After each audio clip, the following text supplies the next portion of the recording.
Hey, welcome everyone to another edition of TED Talks About. And what am I going to talk about today? I'm going to talk about students first. It's a phrase we use in the ASUN and it revolves around our students, obviously, but it does focus on student athletes. And so let's make sure we understand student athlete.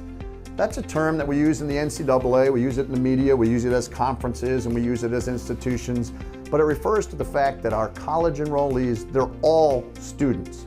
So they get to be part of the team and travel and get the gear, and on the gear, it'll say the name of the institution. So if they're doing that, they're an athlete, but they're still a student first. So in the ASUN, we use students first as our first beam. We have 4 beams in the ASUN: students first, rise, connect, and impact.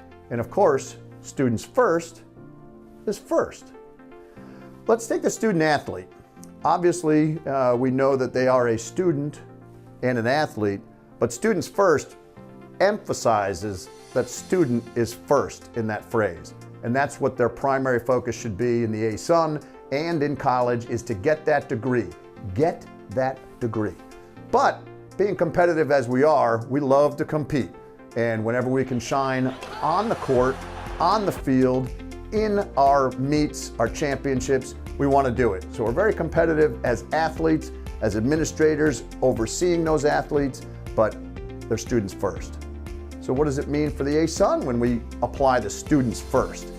It means we need to put them first. They come as the primary focus of all we do. If we're not enhancing their academic experience, if we're not enhancing their competitive and championship experience to help them grow as part of a team and help them build the future they choose, then we're not doing it right.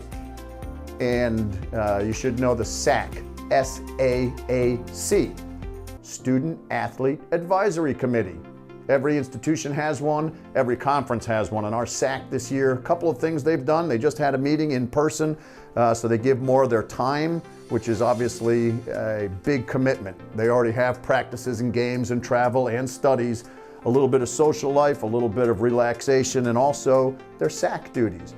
Our SAAC drive for canned food this year, all of our schools together combined to raise more than 10,000 cans of food for the needy during a food drive. They also got together and decided this spring they're going to initiate a new mental health awareness social media campaign in which they will work hard to let people know that these things are real, they're addressable, and they're as normal as breaking a wrist and putting a cast on. You see someone with a cast, you say, "Oh, hope you get better soon." If there's a mental issue that needs to be dealt with, we should all look at it the exact same way. Hey, we hope you get better soon. And you can't sign a mental illness like you can sign a cast, but it should still be an area of focus for us. All right, that's students first. This is Ted. I talked, I'm done.